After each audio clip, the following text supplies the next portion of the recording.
Hoje retomaremos nossa série em Romanos. Então abra sua Bíblia em Romanos capítulo 9.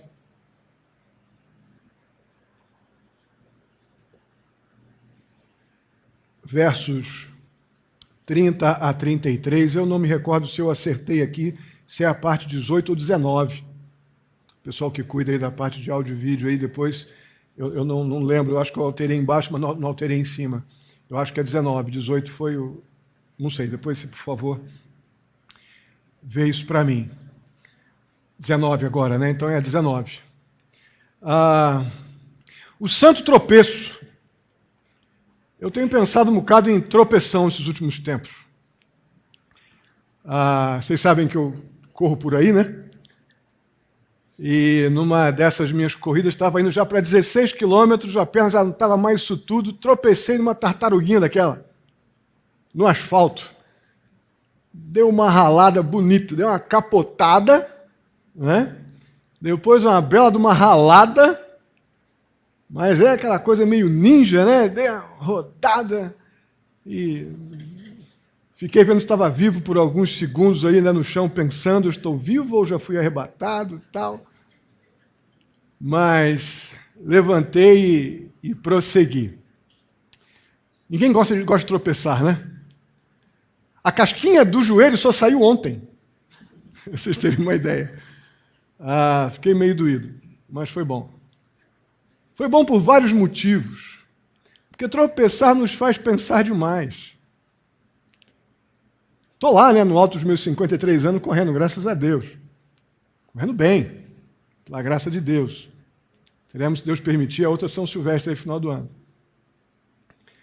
A questão é que a facilidade com que nós ficamos vaidosos é uma coisa horrorosa. Facilidade como a gente começa a se sentir super-homem, eu consigo, eu faço, é uma coisa impressionante, assustador. E como eu já estava fazendo num tempo até que me surpreendia, o tempo que eu vinha fazendo, os meus percursos, já estava achando já que eu tinha 25. Né? Não é isso, mas a verdade é que isso troço atrapalha. E um tropeção, uma tartaruguinha. Interessante que a gente queria uma Mogi Guaçu melhor asfaltada, né, tal, né? Aí vai o homem e enche a cidade de tartaruguinha. E a primeira coisa que a gente pensa é, mas quem foi botar aquela tartaruga lá? Mas a gente não queria que Mogi Guaçu tivesse melhor asfaltadinha, bem iluminada, bem sinalizada, tal. A tendência é a gente procurar um motivo para culpar a tartaruga ou culpar o tropeço. A gente perde a perspectiva ou a possibilidade de pensar em algo que aquilo tenha acontecido, tenha sido colocado ali para o meu bem. A tendência é pensar em algo que me faz tropeçar como imediatamente um mal. Alguém quis me prejudicar. Mas se a gente parar e olhar corretamente, a gente vai ver, puxa vida, aquilo ali me fez parar. Aquilo me fez pensar. E aquilo realmente me fez pensar. Quando eu levantava, ia me recobrando os sentidos, né? Quanto tempo que eu nunca... Eu parei de andar de bicicleta na rua, porque eu vi esse negócio é perigoso. Daqui a pouco eu capoto aqui na estrada, tomei uma fechada de caminhão na pista aí, que depois daquela ali eu desanimei mesmo. Bom, vou correr que é mais seguro. Né? Enquanto eu me recobrava ali, tirava um mato que eu rolei um pouco no asfalto, um pouco na terra, tal, ia me limpando, vendo se estava tudo, tinha mais alguma coisa ralada, ia voltando e ia pensando, Senhor, eu estava indo tão bem. E pude refletir em muitas coisas, muitas. Aquilo teve um valor muito grande para mim, muito grande. Valorizar as coisas pequenas, não supervalorizar as coisas boas que estão acontecendo, enxergar a graça de Deus, porque eu poderia ter quebrado alguma coisa, e quebrar alguma coisa com a minha idade já não é muito bom, ainda mais com alguns planos que a gente tinha de correr para esse ano ainda, tal. Então Deus não deixou, Deus simplesmente me parou, para eu parar de... Se eu estivesse começando a ser arrogante mais do que devia, porque não se deve nunca ser arrogante, mas o pecado é aquela coisa que atrapalha mesmo o tempo todo, Deus vai e tirou a arrogância, deu uma capotada no meio da rua, aquela coisa, já viram? Aquele negócio de você cair no meio dos outros, que você quer disfarçar? Aí você dá uma tropeçada, aí você vê todo mundo olhando, você já fez assim, quando vai se coçando as costas, né? Aquela coisa. Eu tentei procurar uns vídeos de gente tropeçando e disfarçando, mas é uma coisa tão ridícula que eu não trouxe. Né? Eu não vou botar aquela coisa ridícula para passar na igreja, é ridículo demais, né? Mas como Deus permite o tropeço, eu vou disfarçar o tropeço como se não tivesse acontecido, ou aquele tropeço vai ser de grande utilidade para mim. Vai me fazer pensar, parar e, quando me levantar, agir de forma totalmente diferente. Eu creio que é isso que está acontecendo aqui em Romanos 9, nos versos 30 a 33. Vamos lá, vamos para o nosso texto, vamos ler, depois vamos orar. Romanos capítulo 9, dos versos 30 ao 33. Que diremos então? Os gentios que não buscavam justiça obtiveram, uma justiça que vem da fé. Mas Israel, que buscava uma lei que trouxesse justiça, não a alcançou. Por que não? Porque não buscava pela fé, mas como se fosse por obras. Eles tropeçaram na pedra de tropeço. Como está escrito, eis que ponho em Sião uma pedra de tropeço e uma rocha que faz cair, e aquele que nela confia jamais será envergonhado. Amém? Oremos. Santo e amado Deus, muitíssimo obrigado, ó Pai, por estarmos reunidos mais uma vez aqui em nome de Jesus, para te honrar, ó Deus, com este culto. O Senhor é o merecedor de toda a honra, de toda a glória. O Senhor é o motivo deste ajuntamento. Aceita a nossa adoração, nossa gratidão, o nosso louvor, Pai querido. Em nome de Jesus, fala conosco mediante a Tua palavra. Afeta a nossa história, ó Deus. Afeta a nossa mente e nosso coração. Que saímos daqui transformados pelo Senhor, pela Tua palavra, melhores para o Senhor, mais capazes de tomar decisões que nos conformam à Tua vontade. Assim eu te peço, Pai querido, desde já agradecido em nome de Jesus. Amém. A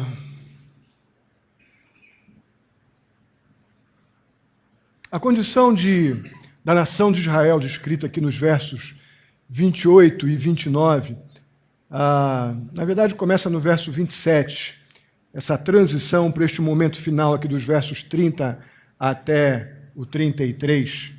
A condição de Israel aqui descrita, ela aponta lá, na verdade, por verso 6 do capítulo 9, que diz assim, pois nem todos os descendentes de Israel são israelitas. Porque o verso 28 e 29 em particular diz assim, pois o Senhor executará na terra sua sentença rápida e definitivamente.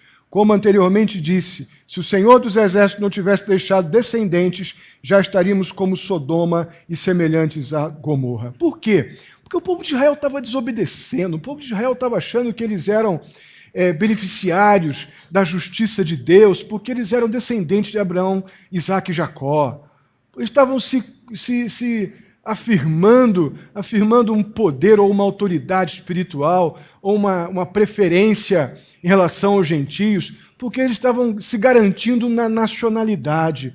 E Deus vem dizendo isso através da carta de Paulo aos Romanos. Paulo vem dizendo a eles que a coisa não é assim, que a salvação é por outros caminhos, a salvação é pela fé e não mediante obras. Eles estavam na direção errada, estavam com uma perspectiva errada do amor de Deus, da observância da lei. Isso estava fazendo com que eles perdessem completamente os privilégios que deveriam, de fato, eles deveriam desfrutar, mas eles estavam abrindo mão porque estavam fazendo as coisas tudo errado.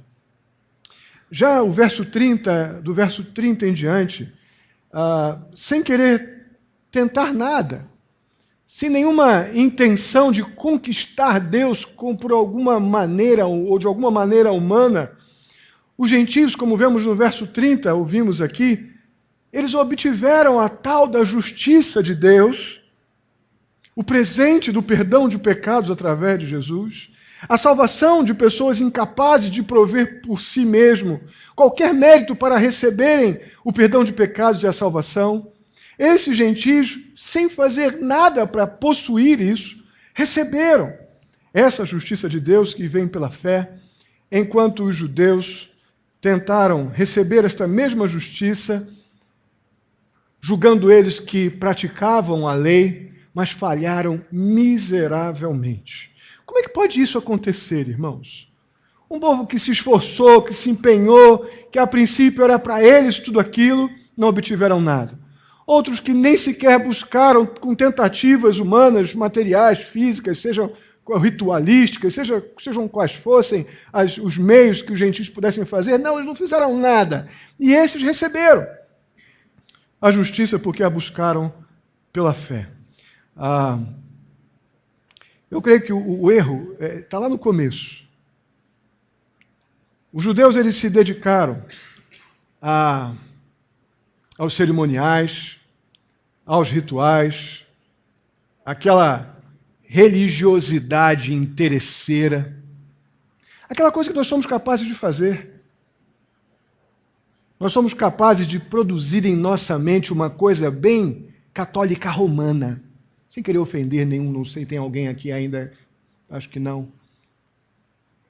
Aquele conceito romanizado de que, olha, você tem que ir à igreja para poder ficar bem com Deus. Aí você vai à missa.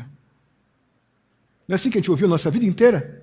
Desde lá, antes talvez, da nossa conversão. O negócio é ir à missa. Você se arrebenta no carnaval, depois você vai na missa lá como é o nome? Das cinzas, quarta-feira de cinzas. Que ali você vai na missa e resolve todos os problemas dos seus pecados daqueles dias. E nós acabamos trazendo para nós, para a nossa realidade evangélica, uma cultura romanizada de que o negócio é a igreja.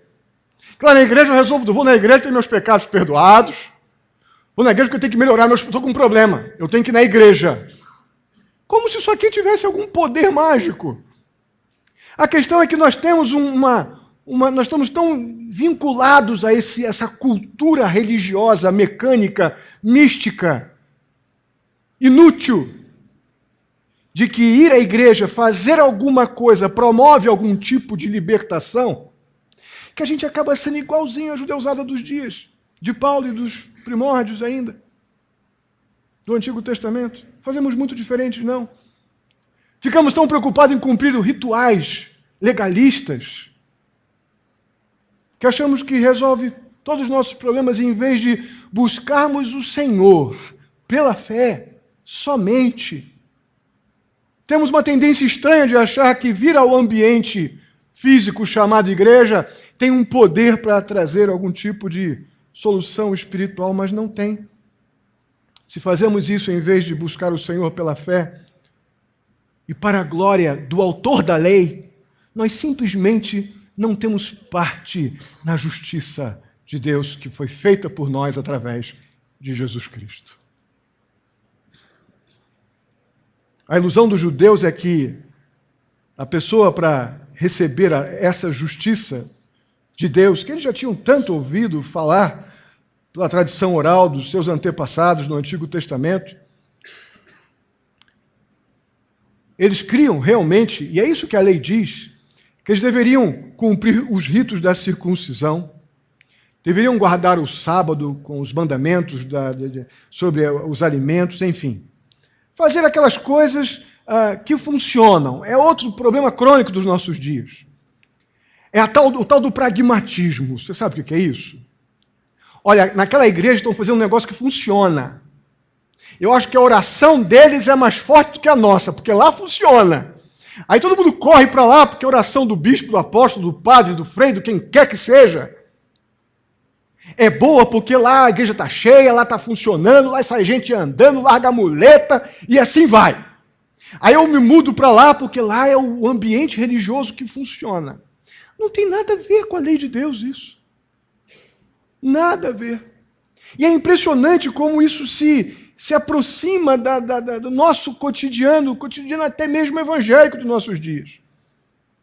Naqueles dias lá no contexto do Antigo Testamento, essas verdades sobre a lei, os cuidados com a circuncisão, o guardar do sábado, os cuidados com os alimentos de respeito à purificação do corpo, tudo isso era necessário para aquele contexto, tudo aquilo estava envolvido no contexto do relacionamento com Deus, do verdadeiro relacionamento com Deus, que é por aí que se via o temor e a obediência a Deus. Na verdade, a lei que Deus entregou ao seu povo através de Moisés era ótima, era justa, era aquilo que o homem deveria fazer para compreender a santidade do Deus com o qual eles estavam se envolvendo.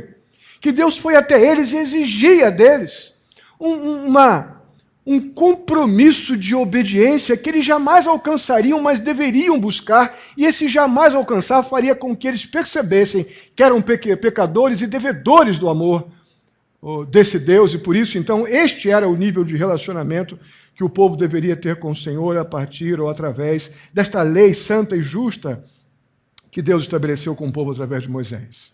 Então, não estamos aqui criticando o fato de Israel se esforçar para obedecer à lei, mas o que estamos falando aqui é que Paulo constata com absoluta tristeza é que Israel fracassou miseravelmente nesse processo de ir na direção da justiça da lei de Deus ou na prática da lei de Deus. Ou seja, eles não compreenderam a essência da coisa. Nós vimos isso quando falamos na série sobre as bem-aventuranças. Eles manipulavam a lei, tentando fazer a lei legislar para a causa própria dos sacerdotes, judeus, fariseus. Eles não entenderam a essência da lei. A essência da lei era perceber a glória e a grandeza de um Deus santo e justo, que não se corromperia ou não mediria forças com o pecador. O pecador que precisaria reconhecer a grandeza desse Deus a partir do seu caráter que era visto na sua lei. E eles fracassaram miseravelmente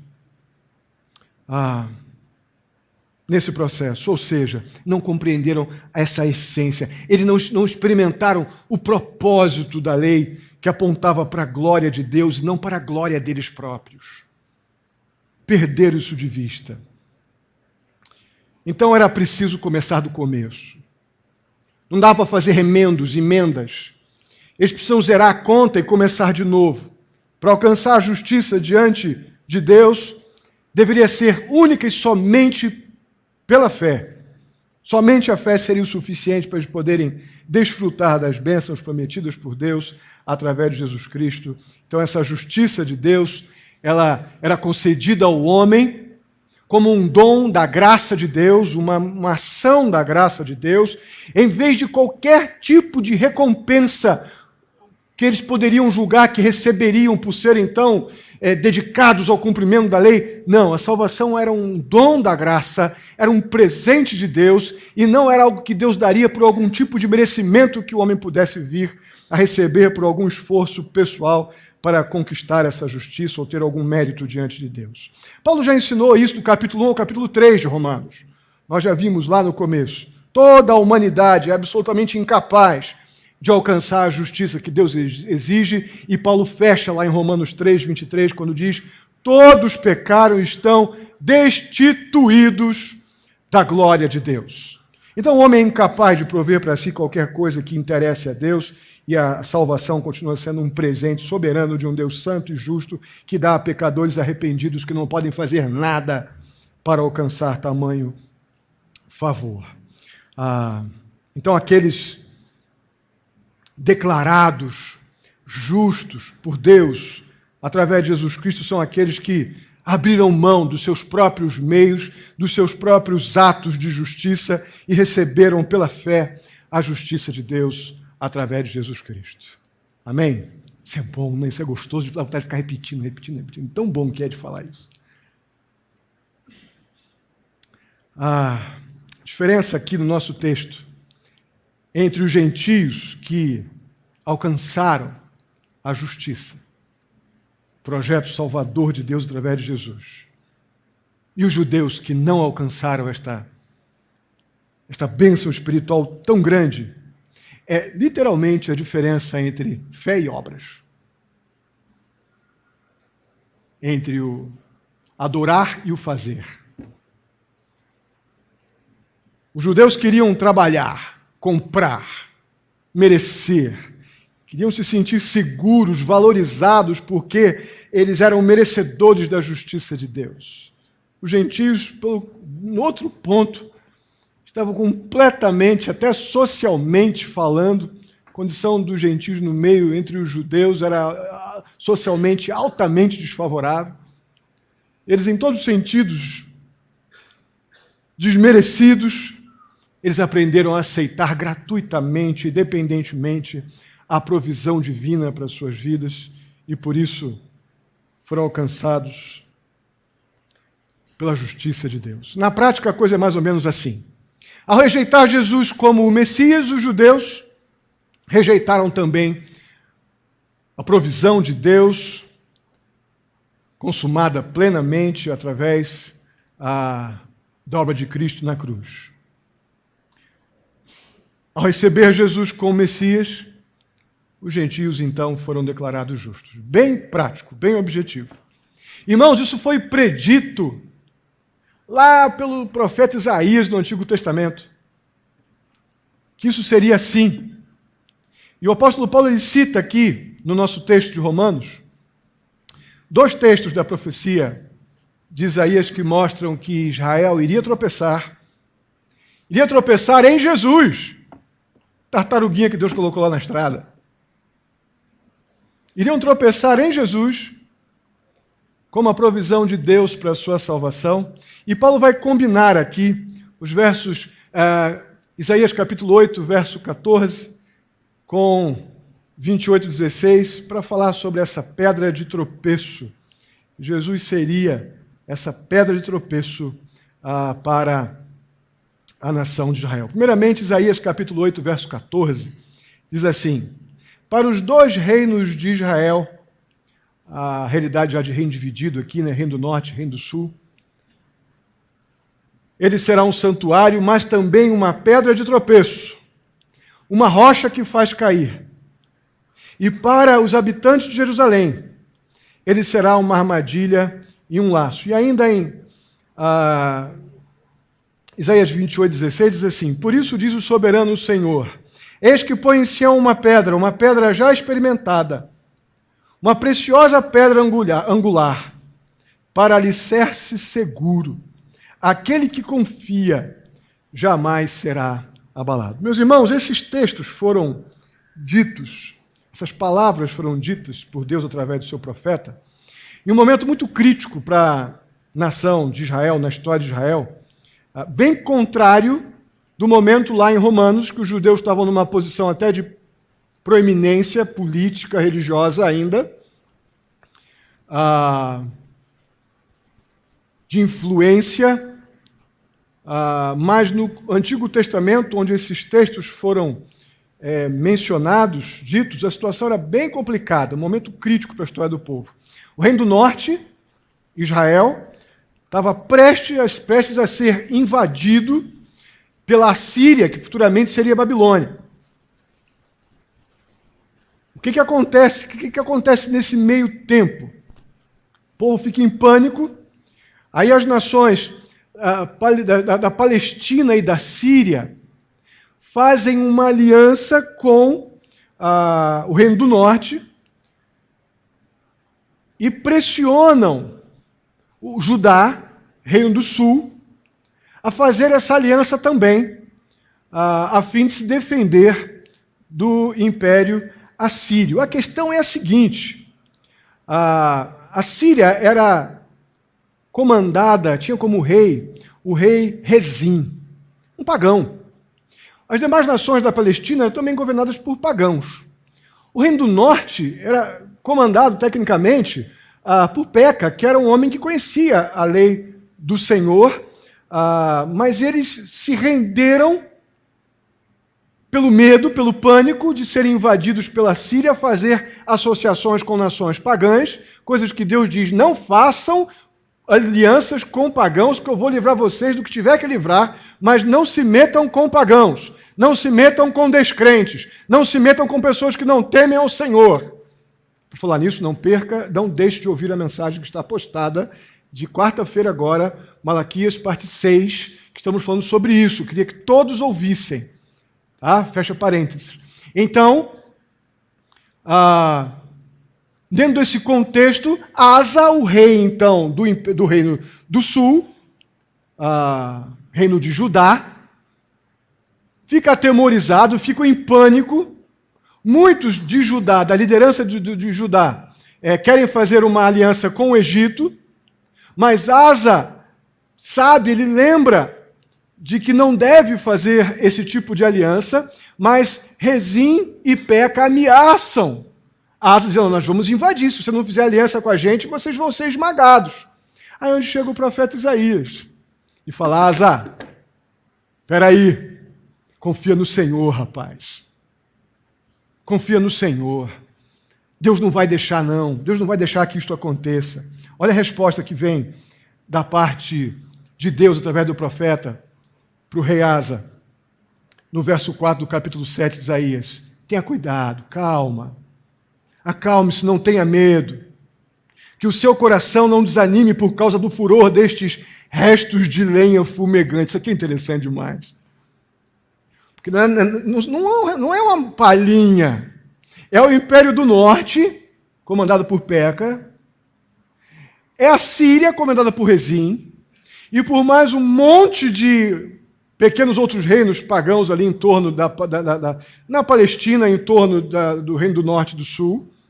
Era um exército que Deus diz assim para Asa: Asa, calma, rapaz. Fica tranquilo, não tenha medo não. Que o seu coração não desanime por causa do furor destas palhinhas aí, estes restos de lenha fumegante, Rezim, a Síria e o filho de Remalias, que é Peca, que era então o rei do Reino do Norte, Israel. E ainda mais, no verso 14 diz assim, ainda do capítulo 7, o Senhor mesmo lhe dará um sinal, a virgem ficará grávida e dará à luz um filho e o chamará Emanuel. Parafraseando, seria mais ou menos isso. Confie em mim, Asa. Não tema homens, não.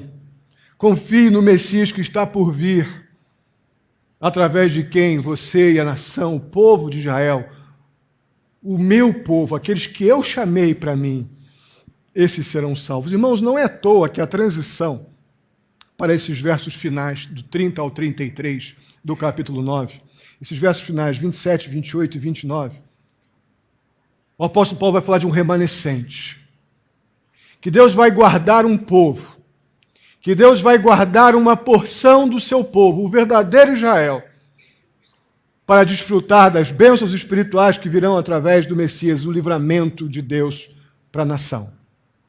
E Deus fala isso para Asa. A ameaça de Israel e da Síria ia passar. Ainda que fossem tomados, nós sabemos que a Babilônia invadiu e tomou tudo. Mas Deus iria lidar com cada um deles. O poder da Síria e posteriormente da Babilônia, eles não iam prevalecer para sempre. Por quê? Porque essas nações pagãs que Deus estava usando para para oprimir o seu povo, era a vara disciplina do Senhor. Era a mão de Deus, não era um povo autônomo fazendo o que estava afim, não. Deus não perde o controle de nada em momento nenhum.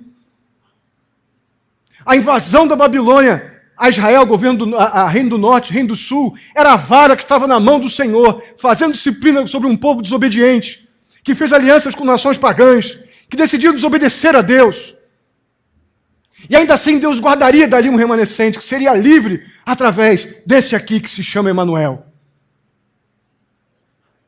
Deus guardaria seu povo, sim. Deus guardaria um remanescente para ele.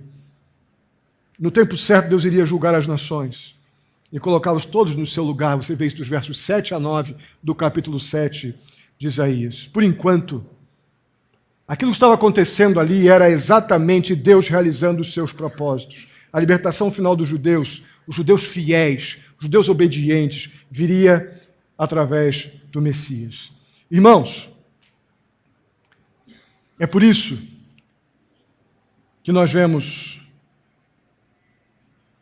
tanto no texto de Isaías, capítulo 8, verso 14, como lá em Deuteronômio 32, verso 4, que o nosso Deus é a rocha. Ele é a rocha da nossa salvação. mas ele também é a pedra de tropeço para o desobediente. Ao mesmo tempo que o nosso Deus é a nossa rocha, é a segurança da nossa salvação, ele também, para o desobediente, se transforma na pedra de tropeço, para que ele caia, para que ele pare, para que ele perceba ou não o seu estado. Aqueles que seriam salvos, eles precisavam abandonar esse senso estranho de autoesforço, de autojustiça, e precisariam confiar na provisão de Deus. Deveriam esperar no Messias, que ele viria. E esse que viria seria o meio pelo qual eles seriam salvos. A questão é que a vinda do Messias, para muitos irmãos, é pedra de tropeço. A vinda do Messias, para muitos, que não querem simplesmente somente crer, mas querem dar um jeitinho, querem a salvação, mas do seu jeito, é pedra de tropeço. Quantos não são assim?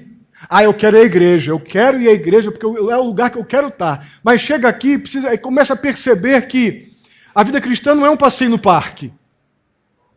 A vida cristã é um processo de santificação que vai fazer-nos lutar contra o pecado. A vida cristã vai nos levar a nos submeter à palavra de Deus. Recebemos, uma vez salvos, o poder de Deus mediante o Espírito Santo que habita em nós. Mas isso vai requerer de nós renúncia. Mas eu não quero a salvação assim. Eu quero a salvação contanto que eu possa continuar fazendo o que eu estou com vontade, na hora que eu estou com vontade.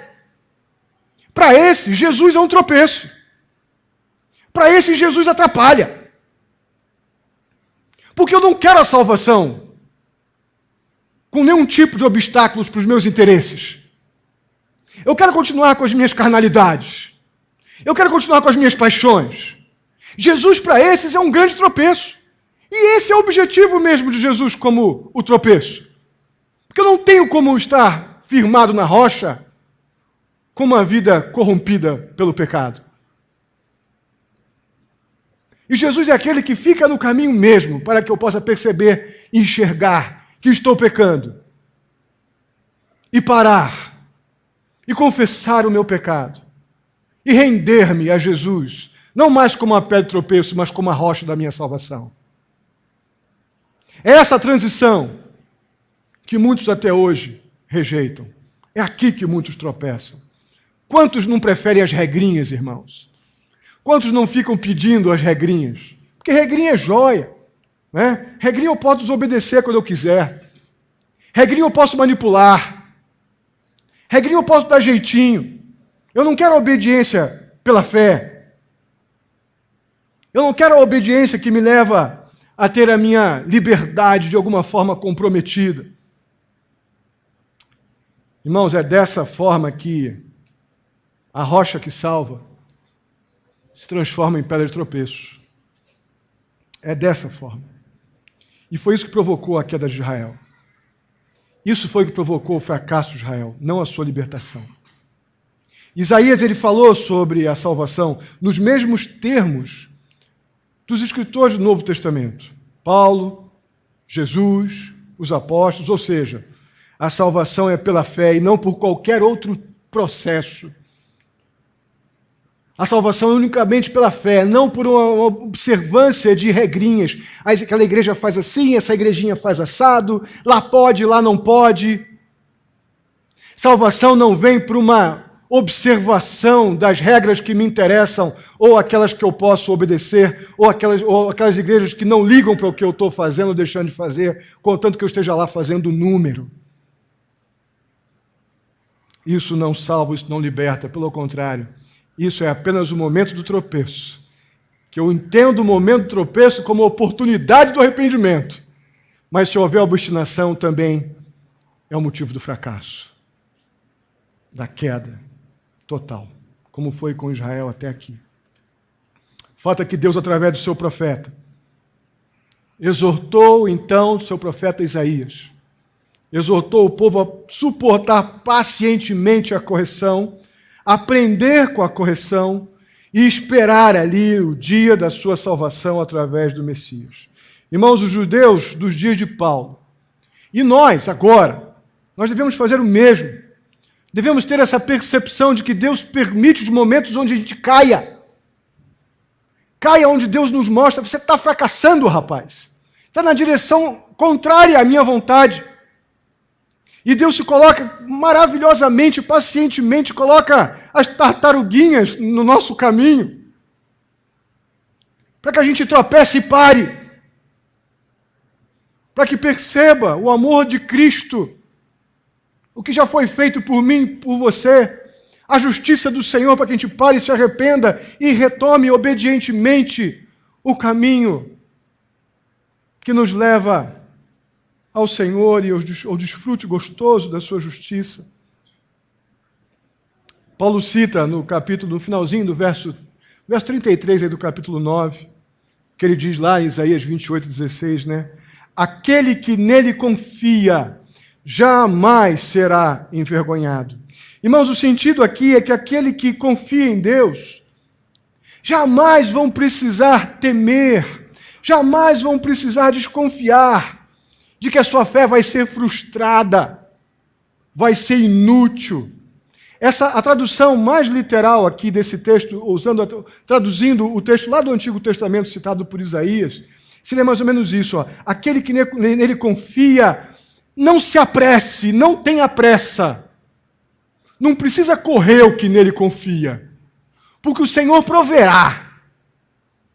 Ninguém vai ser frustrado. Tenha calma. Espere e confie. É isso que Deus tem para aqueles que confiam nele, aqueles que realmente depositam sua esperança, sua confiança em Deus e na sua palavra, pela fé, podem mesmo, como disse o profeta Isaías ao rei Asa, deixar de lado a aflição e o medo. Por quê? Porque os propósitos soberanos de um Deus bom, justo e santo sempre se cumprem para a glória dele e para o nosso bem. Sempre, sempre será assim.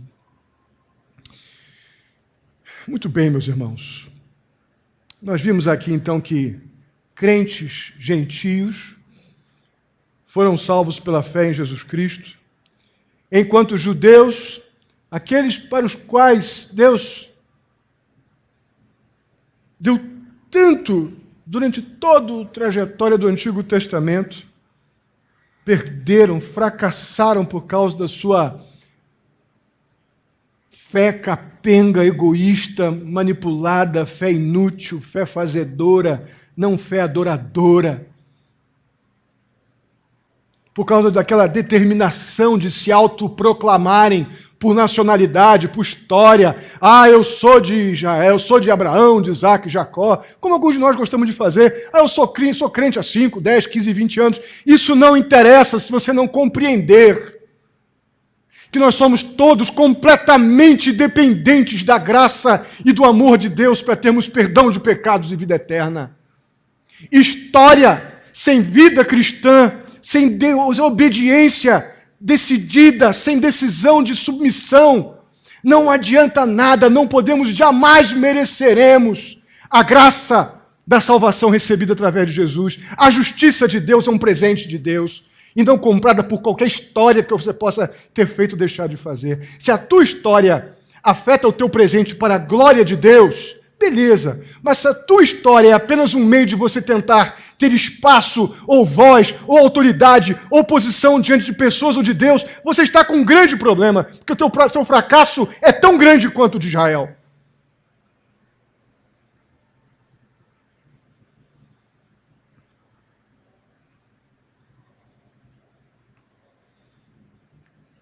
Observe que é Deus que põe diante do ser humano isso que ele chama de pedra de tropeço.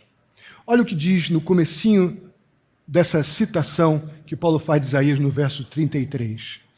Eis que ponho em Sião uma pedra de tropeço. Eis que eu, Deus, ponho em Sião algo que faz tropeçar. Sou eu que coloquei lá. É Deus falando. Então não é simplesmente uma coisa qualquer. Isso é maravilhoso, irmãos. Isso é bom demais. Sabe por quê? Porque é por causa desse texto que eu chamei essa mensagem de Santa Pedra de Tropeço. Porque Deus é tão bom que Ele não nos deixa caminhar em nossa ignorância, em nossa obstinação, em nossas tolices, em nossos egoísmos. Deus é tão bom que Ele coloca uma pedra de tropeço, a poderosa pedra de tropeço, o seu próprio Filho, a boa nova da salvação, para que eu nela tropece, que a minha autossuficiência caia, que as minhas manipulações caiam, que os meus jeitinhos, que os meus maneirismos, que as minhas mentiras caiam, porque nada passa pelo Evangelho da salvação, por Jesus Cristo, a pedra que Deus põe em Sião, para que o homem tropece. Porque só depois de cair e reconhecer o seu estado é que ele está em condições de levantar, então, e dispor da rocha da salvação, que é o nosso Deus. Todos nós precisamos um dia cair. Se temos que cair, que seja pela rocha que Deus pôs em Sião. Precisamos disso. Por isso que eu chamo essa mensagem de a santa pedra de tropeço.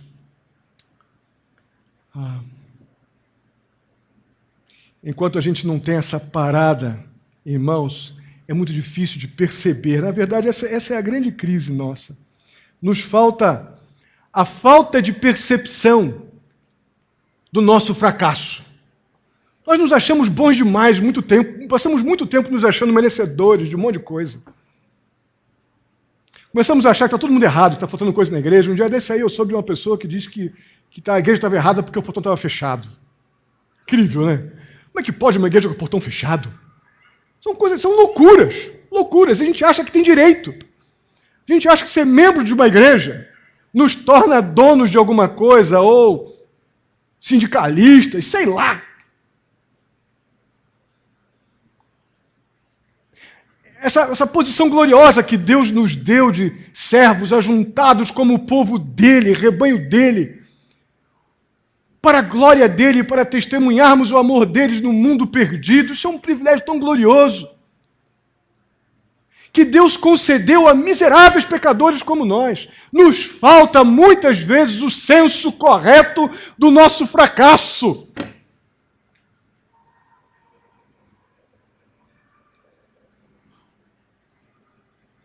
Para que a gente possa compreender a nossa necessidade da provisão de Deus, que é Jesus Cristo. Aí sabe o que Deus permite? Deus permite que a gente tropece. E que sejam todos os nossos tropeços a beleza do Evangelho, que aponta para o nosso pecado, mas também aponta para a cruz. Aponta para a obra de Jesus, que morreu na cruz por pecadores arrependidos. Eu louvo a Deus por esse santo tropeço. Agora, que desastre é quando somos abalroados ou tropeçamos no Evangelho e ainda assim continuamos obstinados em nosso pecado. É por isso que Jesus é a rocha, irmãos. Jesus é a rocha onde está a salvação daqueles que nele creem pela fé. E eu quero justificar essa afirmação com 2 textos.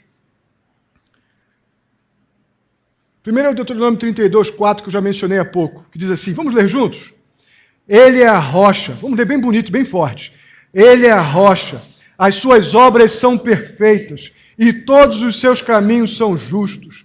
É Deus fiel, que não comete erros, justo e reto ele é. Agora Salmo 95, 1. Venham, cantemos ao Senhor com alegria, aclamemos a rocha da nossa salvação. Irmãos, a nossa rocha é também a pedra de tropeço para aqueles que o rejeitam. A nossa rocha é também para aqueles que negam ou que querem buscar do seu jeito serem crentes, participarem de uma vida com Deus ou se julgarem salvos do seu jeito, com suas manobras, é também um tropeço, e um tropeço final. A questão é que nós podemos tropeçar para a vida ou para a morte. A minha esperança realmente, para a gente finalizar, é que você esteja dando um santíssimo tropeço hoje. Não sei o momento da tua vida que você está. Eu sei que Deus nos trouxe para cá hoje para nos ensinar que nem todo tropeço é vergonha. Nem todo tropeço é fracasso. Talvez até possamos dizer que os tropeços que Deus permite na vida da gente muitas vezes são oportunidades de acabar com a trajetória do fracasso e começar uma trajetória de vida. Vida firmada na rocha da nossa salvação. Eu desejo realmente que você se arrependa dos seus próprios métodos. Se arrependa das tuas manobras para se sentir confortável nesse cerimonialismo religioso que a gente cria para a gente. Ninguém mexe comigo, não mexo com ninguém, ninguém mexe comigo. Essa coisa acomodada, espiritualizada e religiosa que a gente acaba fazendo para a vida da gente. Que não passamos fazendo uma comparação aqui daquele Israel inútil e que fracassou, achando que ir à igreja resolvia seu problema. Que o Senhor nos faça tropeçar hoje, em nome de Jesus, na rocha que é Cristo Jesus, na boa nova do Evangelho, que nos faz tropeçar, mas que nos leva ao arrependimento. Nos faz tropeçar como, pastor? Não entendi esse negócio ainda, porque não tem como você continuar com uma vida cristã, chamando de cristã a sua vida, sem o Evangelho de Cristo. Se a sua vida é cristã, ela tem que estar cheia da boa nova do Evangelho. E a boa nova do Evangelho nos livra da escravidão do pecado. Nos livra das manias, das religiosidades, dos cismas, dos ritos, e nos transforma em servos obedientes, tementes a Deus, pecadores arrependidos. Então o tropeço é para a gente sair da mesmice religiosa e nos voltarmos para a condição de servos que adoram. Essa é a rocha que nos faz tropeçar. Esse é o Evangelho que nos faz levantar e nos levar à condição de firmados na rocha que é Jesus, vivermos uma vida santa, comprometida e de adoradores ao Senhor. Fiquemos de pé. Vamos orar. Quero te fazer uma pergunta. Que tipo de pedra Jesus é na tua vida cristã? Que tipo de pedra Jesus tem sido para você? A rocha da salvação? Ou simplesmente uma pedra que mostra o seu fracasso? Repito, que tipo de pedra Cristo tem sido na sua vida cristã? A rocha da salvação? Ou simplesmente uma pedra que aponta para o seu fracasso? É importante que a gente que esse tempo aqui nosso não tenha sido um tempo inútil. É importante que você responda bem esta pergunta. Se porventura a tua resposta até aqui não, eu tenho muito mais parado, envergonhado diante de Cristo, mas não envergonhado porque eu estou arrependido, envergonhado porque eu estou obstinado. Tenho passado mais tempo da minha vida nos tropeços e fugindo envergonhado do meu estado de miséria, de obstinado, de religioso, do que parado diante da boa nova que me livra da escravidão do pecado. Tenho passado muito mais tempo caído, inútil, do que apegado, firmado na rocha da minha salvação. Eu quero orar, meu irmão, por você. Mas queria que você estivesse não somente orando comigo, mas falando com Deus. Senhor, eu percebo a rocha de tropeço, mas preciso perceber também o meu fracasso diante dessa rocha, me arrepender e me agarrar à rocha da minha salvação. Se é isso, meu irmão, que está acontecendo contigo, ore comigo. Vamos juntos clamar: Senhor, que a rocha, que a pedra do tropeço faça eu me agarrar definitivamente à rocha da minha salvação, que eu não fique ali estagnado. Vamos orar.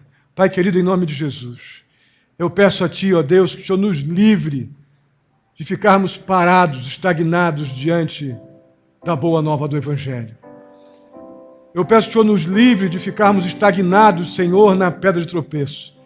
A pedra de tropeço, ó Deus, ela não está ali para nos estagnar. Ela está ali para nos confrontar.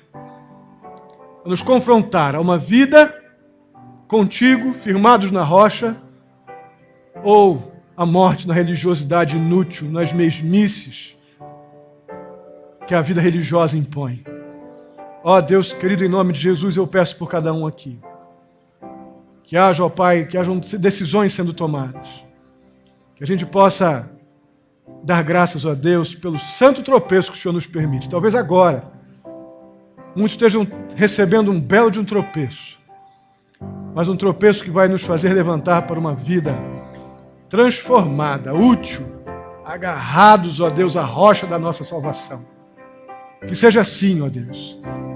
Que possamos, ó Pai, ganhar um grande trompaço agora, mas que nos tire da acomodação, que nos tire, ó Deus, dessa cegueira de achar que podemos ser esses crentes que dão um jeitinho, que encontram desculpas, ó Deus, para uma vida descompromissada com o Senhor e com a Tua obra.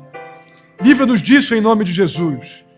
Que possamos estar completamente comprometidos, ó Deus, contigo, alegres, ó Pai, firmados na rocha da nossa salvação, te servindo, te amando, te adorando, comprometidos, ó Pai, com nossos corações cheios de gratidão e de adoração, e não de uma vida medíocre e religiosa, inútil.